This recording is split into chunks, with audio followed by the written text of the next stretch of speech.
Morning, happy Monday, breakouters.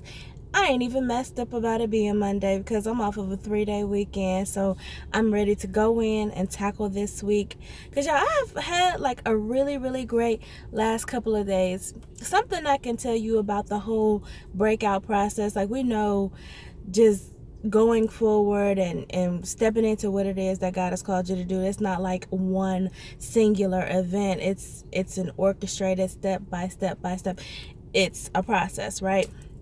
So a process has pieces to it, and when you break out of something, that thing breaks into pieces. But even along the way, there are pieces. This piece of hair, speaking of pieces, that piece of hair is bothering me.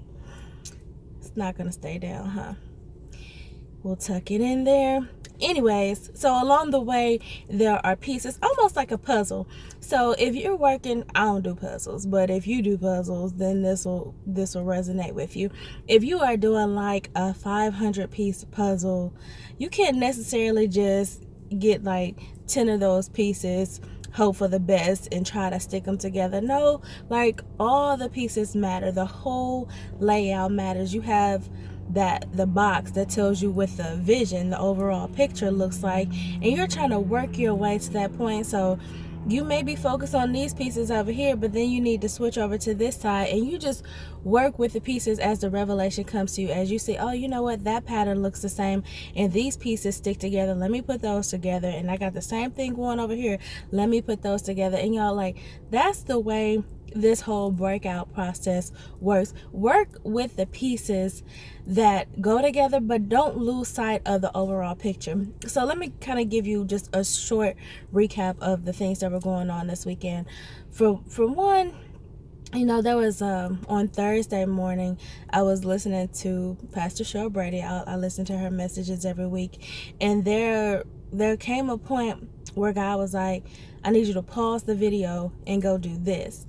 And what he was telling me to do didn't really make sense to me, but I knew I heard clearly. And so I did it. And immediately after I did it, the revelation came, and it was something like, the revelation was like very indicative of new life and something new breaking forth. And I was like, whew, okay, Lord, glad I obeyed. It didn't make sense, but I'm glad I did it. And then the next day, I signed my first coaching client. Yay me. So I was excited about that. Like, when I say my first coaching client, I mean my first paid client. So happy about that. And so that was, no, actually that was Thursday evening. That wasn't Friday. On Friday, I was doing laundry, so I like stripped everything off my bed and was getting ready to wash that.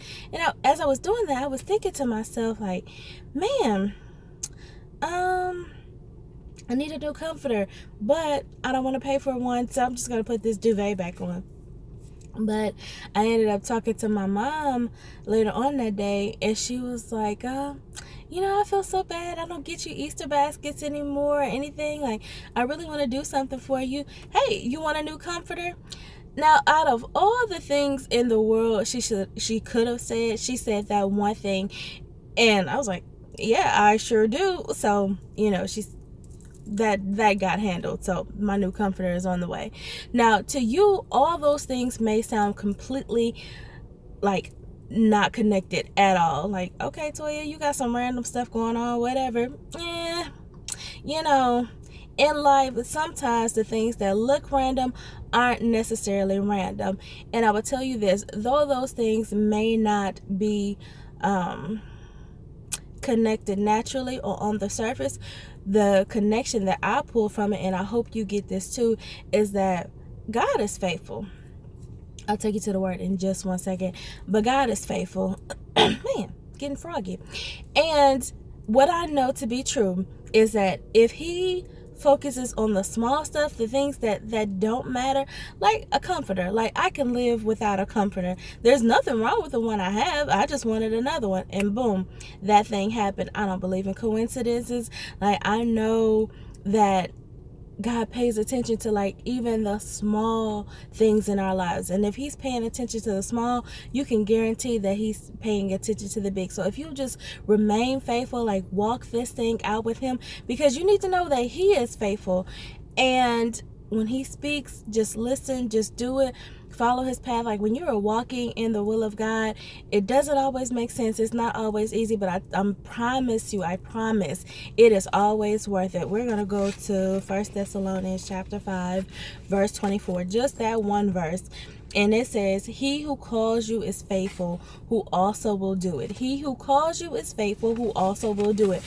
If he's called you to a thing, he is going to cause that thing to manifest. But in order for that to happen, there are steps you have to take. There are puzzle pieces that you have to work with. Put those pieces together. But when he gives you revelation, when he shows himself faithful, yes, I haven't seen the overall, the big boom, the big manifestation of things, but I have seen God move in what we consider to be like little ways and little miracles and small blessings. It's all big to me and it's all relevant to me.